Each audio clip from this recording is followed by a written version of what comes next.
심판의 역설과 은혜라는 제목으로 오늘 본문 말씀 가지고 은혜를 나누고자 합니다. 우리 주님은 심판 후에 소망을 주시는 하나님이십니다. 우리 인간이 너무나 연약하고 죄성이 있기에 때론 고난과 또 환난을 경험한 이후에 하나님의 은혜를 깨닫기 마련입니다. 마치 여러분들이 경험이 있으시겠지만 풍랑이는 어떤 배를 타보고 경험을 하면 그 이후에 잔잔한 바다를 항해할 때 잔잔한 항해를 하게 하신 하나님께 감사를 하게 됩니다.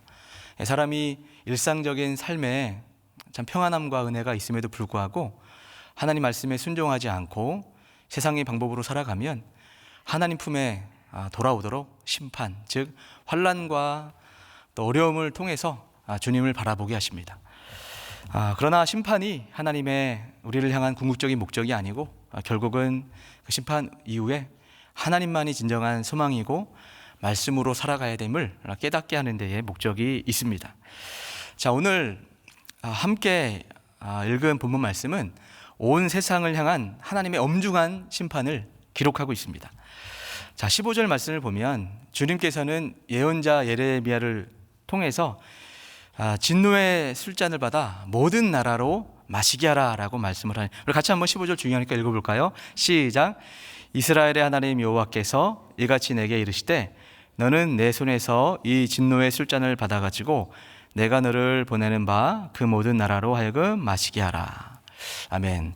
자, 진노의 술잔은 성경에서 하나님의 심판과 진노를 나타내는 일반적인 이미지입니다. 그래서 그렇게 진노의 잔을 모든 사람들, 모든 나라들로 마시게 하라라고 말씀한 이후에 16절 보니까 그것을 마시게 되면 비틀거리며 미친 듯이 행동을 하게 될 것이다 라고 말씀을 합니다. 여기서 비틀거리다라고 쓰여져 있는 이 단어는 원문으로 좀 더 정확하게 해석을 하자면 떠들썩하게 토하다, 이런 의미입니다.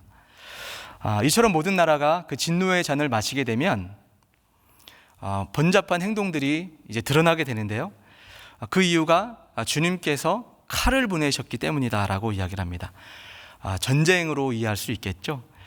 갑작스럽게 찾아온 이 전쟁들, 그 위기로 말미암아 그들이 자포자기하고 얼마나 두렵고 소망 없고 길을 찾지 못했던지 마치 허우적거리고 있는 모습이 술 취해 비틀거리고 있는 모습으로 묘사하고 있습니다.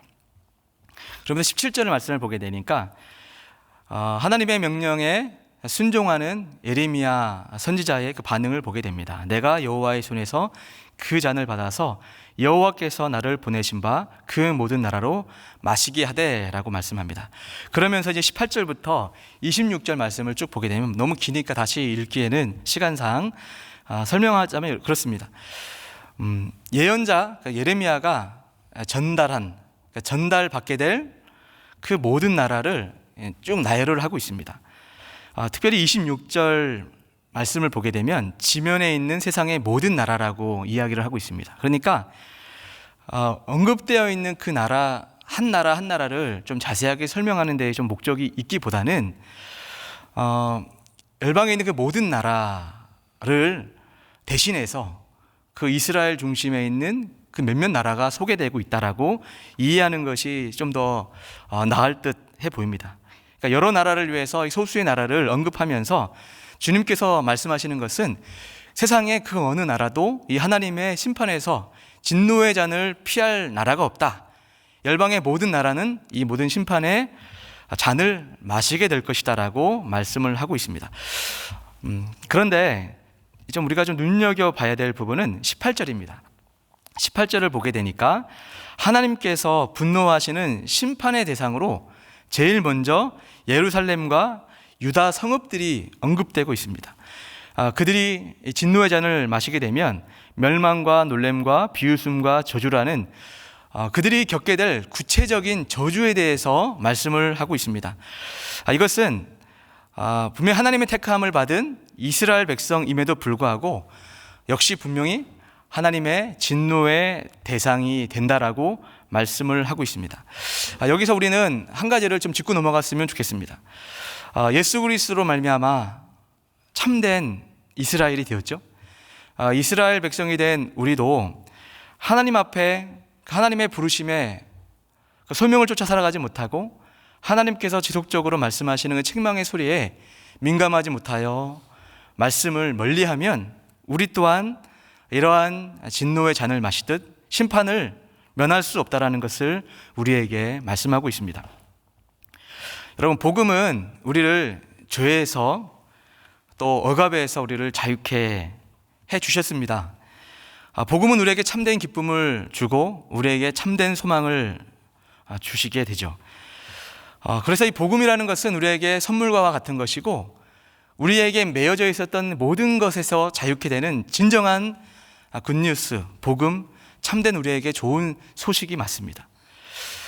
그러나 신약 성경까지 쭉 전체적으로 보게 되면 이 복음은 그리스도인들에게 주셔서 은혜처럼 우리에게 다가왔지만 복음을 알고 먼저 믿은 자에게 하나님은 더 많은 기대를 하고 있는 것을 볼 수가 있죠. 로마서 9장 10장 11절을 보게 되면 이스라엘 백성 유대인들에게 율법을 주고 먼저 하나님의 그 말씀을 알았던 사람들에게 더 많은 기대를 가졌던 그 하나님을 볼 수 있었듯이 그들이 그 하나님의 반응에 부합하지 못했을 때 이방인을 통해서 하나님의 나라가 먼저 확장되는 역사를 말씀하지 않습니까? 이 시대에 우리가 살아가는 이 신앙생활 가운데에서도 먼저 부르심을 받은 하나님의 사람들에게 하나님은 기대하는 바가 있다라는 겁니다. 그래서 이렇게 복음을 경험하고 먼저 하나님의 은혜를 받은 사람들에게 하나님은 기대하는 바가 있는 것입니다. 물론 사람은 완벽할 수 없습니다. 누구나 다 실수할 수 있고 누구나 다 넘어집니다. 우리 주님은 그 부분들을 충분히 다 이해하시는 좋으신 하나님이십니다. 그렇지만 이스라엘 백성들이 예레미야 선지자가 지속적으로 23년의 시간 동안 지속적으로 여호와 하나님의 말씀에 대해서 전했습니다. 여호와께 돌아오라. 말씀 안에 살아가지 못하면 심판을 당하게 될 것이다라는 그 준엄한 심판을 지속적으로 들었음에도 불구하고 한결같이 하나님도 고집이 있으신, 우리를 향한 고집이 있는 좋으신 하나님이시지만 우리 인간도 얼마나 고집이 있는지 지속적인 하나님의 말씀에 지속적으로 떠나고 말씀을 멀리하는 이스라엘 백성들을 볼 수가 있습니다. 그 결과 어쩔 수 없이 하나님은 심판을 통하여 70년 동안 바벨론의 포로가 되는 그 뼈아픈 아픈 경험을 하게 하시는 그 하나님의 모습을 보게 됩니다. 사랑하는 성도 여러분, 하나님의 은혜를 알고서도 복종하지 않는 이런 사람들은 하나님의 특별한 기대에 의한 심판이 있다라는 것을 우리가 늘 명심하며 오늘 하루를 살아갔으면 좋겠습니다. 오늘 본문 말씀 자체가 좀 무거운 말씀이고 좀 불편한 말씀처럼 들릴 수 있는 본문입니다. 그러나 하나님을 더 많이 알고 더 많이 경험한 우리에게는 더 큰 책임을 물으시는 만큼 그렇게 하나님 앞에 믿음으로 살아가 주님의 뜻 가운데 쓰임받는 사람에게는 세상 사람들과는 또 다른 남다른 은혜, 남다른 평안, 더 깊은 하나님과의 관계로 들어갈 수 있는 자리로 또 초대하신다 말씀하고 있습니다. 그런 은혜가 있기를 주님의 이름으로 축복합니다. 자, 그러면서 좀 전에 말씀드렸던 바와 같이 18절부터 26절 말씀을 보게 되면 그 진노의 술잔을 받는 나라로 유다를 시작으로 열방의 모든 나라가 다 나열됐다고 말씀을 드렸어요. 유다만 심판받는 것이 아니라 열방에 대한 모든 나라가 다 심판을 받게 된다라고 말씀을 하고 있습니다. 자, 하나님의 나라 유다는 장차 메시아가 와야 될 온 열방을 구원해야 될 하나님의 나라죠. 그렇죠? 장차 하나님의 나라가 될 그런 이미지로 쓰이는 나라가 유다라고 볼 수가 있겠죠. 그 유다를 끊임없이 넘봤던 나라가 애굽, 우스 등등의 열방들입니다. 그 나라를 심지어 바벨론, 아수르에 이르기까지 하나님은 이런 나라를 가만둘 수가 없다라고 말씀을 하고 있는 것입니다. 그렇게 그들의 죄악들과 그들의 교만함을 하나님이 심판하시는 것 또한 하나님의 공의로우심이고 하나님의 의지라는 것을 우리가 볼 수가 있습니다. 사랑하는 성도 여러분, 우리는 이런 것을 또한 믿었으면 좋겠습니다. 물론 우리가 하나님을 믿지 않는 어떤 나라라든가 안 믿는 어떤 사람이 범죄를 행함으로 역시 하나님이 안 믿는 사람들은 심판하시는구나, 다 죄로 말미암아 저희 심판을 받는 것이야 라고 그렇게 이해하라는 의미는 아닙니다. 하나님 앞에 말씀을 떠나 불의를 행하고 교만히 행하는 그 모든 나라는 결국은 하나님 앞에 심판을 받게 되는데, 그 모든 권력, 왕권, 권세는 잠시 하나님께서 만주해 주시고 만왕의 왕께서 하나님의 나라를 경영해 가는데 잠시 사용했던 거예요. 그 나라들에게, 심지어 우리 곧 알게 되겠지만 바벨론이라고 하는 그 나라에 하나님께서 그 어떤 왕들을 잠시 세워서 잠시 사용했던 거예요. 근데 마치 자신들이 잘나서 자신들이 남들보다 바른 판단, 지혜로운 처신으로 인해서 그렇게 모든 것을 이루었다고 생각하는 그 모든 나라는 여지없이 심판을 받게 되고 하나님께서 교만을 낮추시는 것을 우리가 보게 됩니다.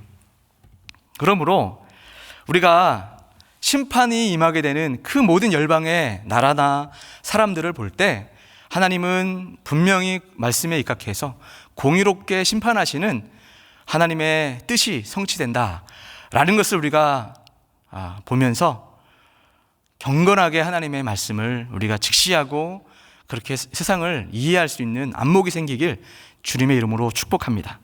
자, 그러면서 요 하나만 더 살펴보고 말씀을 좀 마쳤으면 좋겠습니다. 26절을 보게 되면 이 말씀을 하게 됩니다. 26절 한번 같이 읽어볼까요? 시작. 북쪽 원근의 모든 왕과 지면에 있는 세상의 모든 나라로 마시게 하니라. 세삭 왕은 그 후에 마시리라. 세삭 왕이라는 이 나라가 나옵니다. 혹시 여러분 세삭이라는 나라를 들어본 적 있습니까? 아마 성경 다른 책에서도 아마 이 나라 지명을 들어본 적이 없을 겁니다. 오직 이 에레미야 성경에서만 나오는 지명입니다. 단 2번만 등장을 하는데요. 그렇다면 이 나라는 과연 어느 나라일까요? 정답부터 말씀을 드리자면 바벨론입니다. 좀 어려운 내용이라 조금 설명을 드리자면, 이스라엘 사람들은 히브리어 알파벳 순서를 활용한 언어 숫자 유희를 무척 즐겼습니다. 이것을 게마트리아라고 이야기를 합니다. 성경 곳곳에 중요하게 이 게마트리아 용법을 통해서 하나님의 말씀을 성경에 담아두고 있거든요. 이 바벨이라고 하는 이 단어를 이제 살펴보면 이제 좀 시간상 이제 좀 쉽게 말하면 바벨이라고 하는 이 말을 뒤집어서 숫자를 넘버링을 해서 읽어보면 세삭이라는 단어로 쓰이게 된다는 거예요. 이게 바벨론을 지금 암호로 이야기하고 있는 겁니다. 쉽게 무슨 말씀을 하고 있는 거냐면, 이 바벨론이라고 하는 나라는 다른 26절까지 다른 나라들과 달리 장차 미래형으로 멸망당할 나라로 소개되고 있는 것을 볼 수가 있습니다. 쉽게 정리하자면 바벨론은 모든 나라들 중에 가장 마지막에 분명히 심판을 받게 될 것이다. 그러나 이 비밀은 감추어져 있다라고 이 예레미야를 통해서 이 말씀을 듣게 될 사람들에게 말씀을 하고 있는 것이죠. 그 이유가 무엇일까요? 많은 학자들의 해석과 또 우리가 충분히 납득할 수 있는 해석은, 바벨론은 이제 곧 시작되게 될 강력한 나라가 되겠죠. 이 강력한 나라의 통치 가운데 있게 될 이스라엘 백성들에게는 바벨론이 멸망을 당할 것이다 라고 하는 이 말을 함부로 말했다가는 위험을 당할 수가 있겠죠. 그래서 여전히 건재하게 될 그 나라지만 이 바벨, 세삭이라는 나라는 멸망을 당하게 될 것이다. 진정한 만왕의 왕이 되시고 세상을 통치하시는 하나님의 통치 가운데 바벨도 멸망을 당하게 될 것이니 하나님의 말씀을 믿고 진노의 잔을 받아들일 그 나라를 의지하거나 바라보지 말고 여호와 하나님만을 바라보아야 된다라고 우리에게 말씀을 하고 있는 것입니다. 그래서 이것은 어떤 의미에서 신앙 고백이다라고 말을 할 수가 있습니다. 우리 인생 가운데 새싹이라고 하는, 바벨이라고 하는 우리들만의 신앙 고백은 어떤 것이 있을까요? 이렇게 이야기하면 어떨까 싶어요. 언젠가 이 세상은 멸망을 당한다. 이 세상의 가장 강력한 힘, 강력한 나라, 강력한 문화, 누구나 꿈꾸고 살고 싶은 그 어떤 나라를 바라보고 살아갈 것이 아니라 장차 우리 주님이 오시게 되면 멸망받을 그 새싹이라는 나라를 꿈꾸며 살아가는 것이 아니라 진정한 왕이 되시고 진노의 잔을 주의 종들에게 나눠주시며 십자가의 복음에 분명한 엄중한 복음을 믿고 들어오지 않으면 멸망을 당하게 될 것이다, 심판을 당하게 될 것이다 라고 하는 우리만의 신앙 고백, 우리만의 새싹, 우리만의 바벨론이 있어야 되지 않겠습니까? 그러면서 오늘 이 말씀을 통해서 우리 삶 가운데 좀 적용을 해보았으면 좋겠습니다. 오늘 본문을 통해서 하나님께서는 하나님의 이름으로 일컫는 백성들로부터 시작돼서 유다 주변에 있는 그 모든 나라, 그 어느 나라도, 그 어느 한 사람도 빠짐없이 진노의 술잔, 심판을 받게 될 것이다 라고 말씀을 하고 있습니다. 이 말씀이 오늘 살아가는 나에게 주는 교훈이 무엇일까요? 그것은 정결한 삶, 경건한 삶을 살아야 된다라고 우리에게 말씀을 하고 있는 것입니다. 사랑하는 성도 여러분,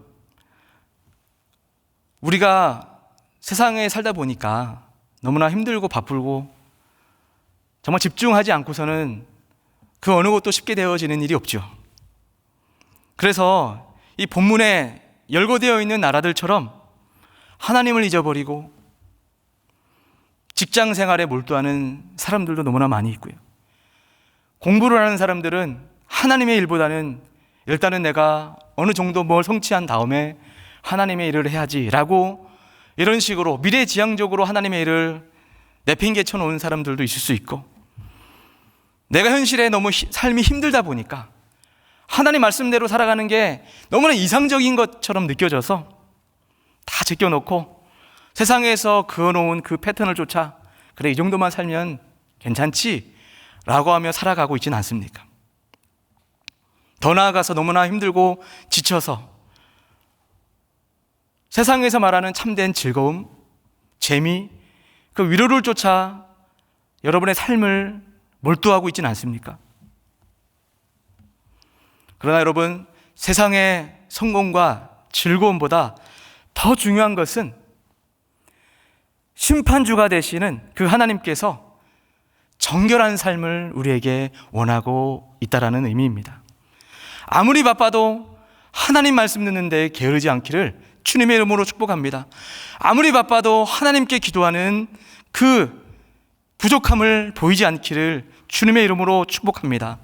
요한일서 2장 17절을 보게 되면 주님께서 이렇게 말씀을 합니다. 같이 읽을까요? 시작. 이 세상도 그 종욕도 지나가되 오직 하나님의 뜻을 행하는 자는 영원히 거하느니라. 세상의 모든 것은 금방 지나갑니다.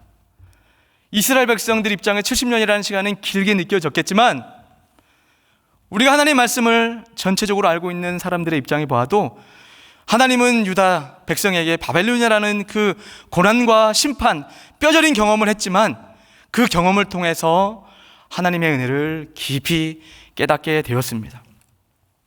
우리가 살아가는 그 모든 순간의 삶 가운데 바벨론과 같은 시련과 고난이 찾아온다 할지라도 여러분, 우리 잊지 맙시다. 그 모든 세상의 것들은 잠시입니다. 지나갑니다. 하나님의 뜻만이 영원히 서는 것을 우리가 믿으며 오늘 1분, 1초, 하루를 살아도 하나님이 인정하고 하나님이 기뻐하시는 그 믿음의 모습으로 살아내기를 주님의 이름으로 축복합니다. 노아가 그렇지 않았습니까? 노아와 당시 사람들과의 차이는 무엇이었습니까? 노아는 하나님의 말씀대로 심판을 바라본 것입니다. 그런 다른 사람들은 그 심판을 무시했습니다. 노아는 하나님의 말씀을 듣고 경고하심을 받아 믿음으로 방주를 지었다라고 말씀을 하고 있습니다. 그러나 다른 사람들은 어리석은 사람처럼 치부하며 장가가고 시집가고 세상에 자기가 해야 될 일에 몰두하며 살았다라고 이야기를 하고 있습니다. 그러나 심판은 하나님의 계획된 시간 가운데 왔습니다. 멸망이 찾아왔습니다. 우리 주님께서도 이 시대를 살아가는 성도들에게 이렇게 말씀하셨죠.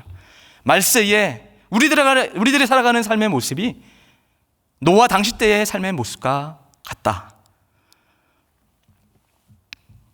오늘 이 모든 말씀을 기억하시면서 정결하게 살아가며 경건하게 살아가는 성도가 될 때 우리 주님은 만왕의 왕이시고 말씀대로 성취하시는 그 능력의 주님이시기에 여러분을 선하게 인도하실 것이고 불가능한 모든 일도 가능케 하시는 그 모든 역사하심으로 말미암아 하나님이 여러분의 진정한 하나님이시고 구원자이심을 경험케 하시는 은혜가 있기를 주님의 이름으로 축복합니다. 오늘 말씀을 생각하면서 우리 같이 기도했으면 좋겠습니다.